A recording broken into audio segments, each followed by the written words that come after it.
to Rising. We have a great show for you on this Tuesday morning. Hello, Brianna. Hello, Robbie. Let's get right into it. There's some pretty big news on the Epstein front.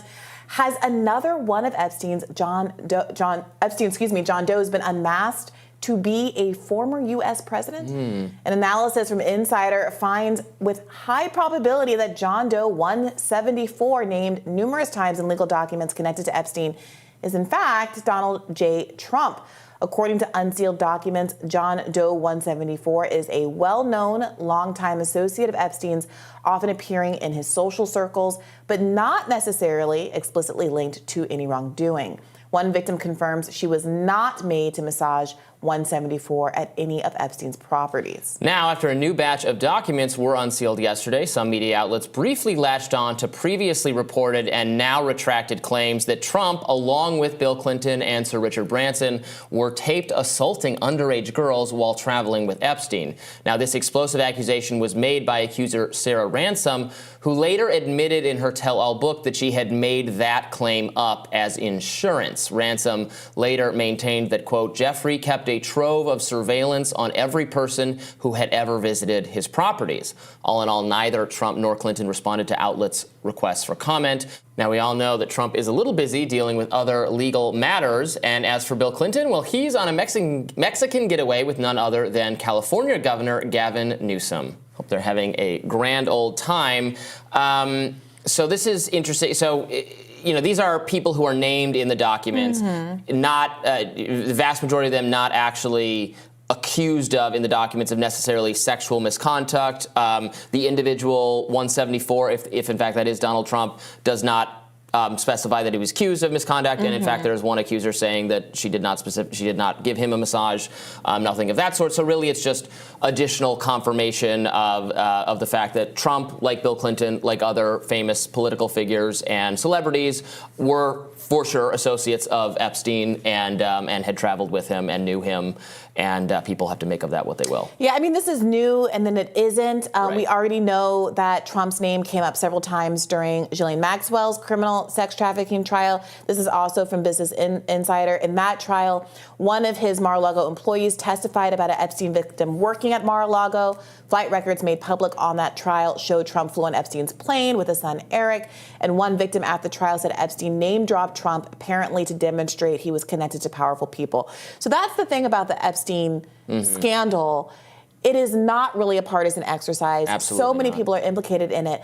But there is this interesting way that specifically the idea that liberals and Democrats are engaged in child predatory behavior, whether it's through Pizzagate, QAnon, all these kinds of theories. It is interesting that it does seem to have this very specific partisan lens when the actual facts of these indictments and what people have been accused of and what these associations are so absolutely nonpartisan at all. It's a little bit like the lab leak theory discourse, where for some reason the people obsessed with it ended up being conservatives and Republicans and like anti-establishment people like the viewers of our show, when the actual crux of the issue does not impugn one party more than the other, is frankly what it reminds me of.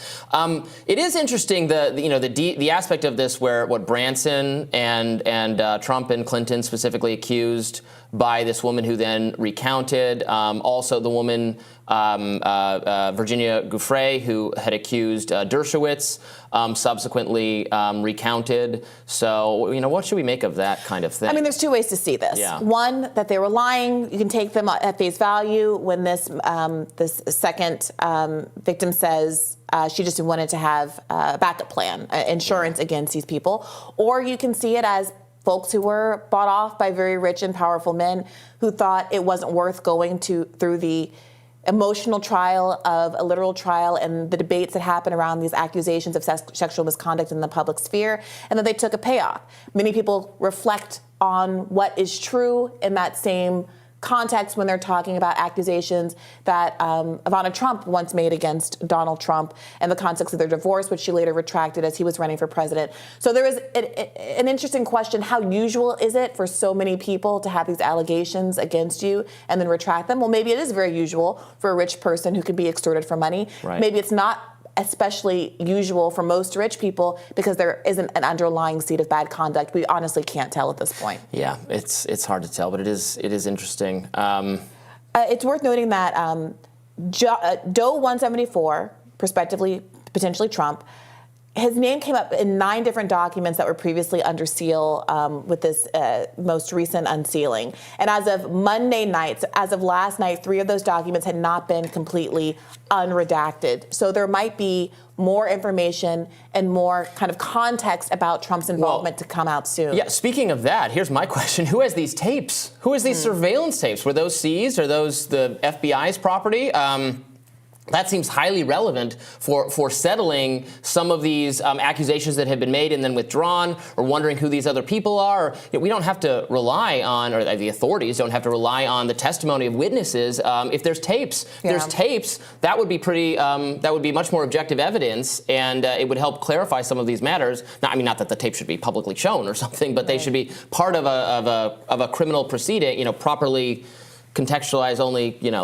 The jury or whatever seeing them, but then we would know who else deserves to go down for this, and that would answer a lot of questions. So I wonder who has those tapes and why we don't hear anything about them. Right, and if the alleged victims can tell us something about where the tapes were found and where they were recorded, if the tapes then are missing, if they're no longer in police custody, I think that is very revealing in and of itself as well. If you can prove the initial existence of the tapes, even if you cannot find them now, that is incredibly damning, because look, the whole reason why this is such a conspiracy-laden controversy is because so many rich and powerful people, the most rich and powerful people on the entire globe, are allegedly implicated. That is why when you see someone like Epstein in jail, who is in a position to now talk about who else was involved in order to use that leverage to potentially bring down his own sentence, that is why people are so skeptical about him actually having killed himself. The ratio of kind of the ability to hurt other people with your testimony versus the value of your own life was so out of skew that I think that's largely what's driving people's disbelief. 1, that Epstein killed himself, and 2, that we're ever going to find any hard evidence on all of these enormously rich and powerful people that frankly have the ability and power to make a lot of inconvenient information disappear. Right now, the only person in prison, Ghislaine Maxwell, whom Trump said, I was reminded of that in this Business Insider article about John Doe 174, that he said, he said a bunch of negative things about, obviously, the disgusting crime she's accused and convicted of, and then, I wish her well.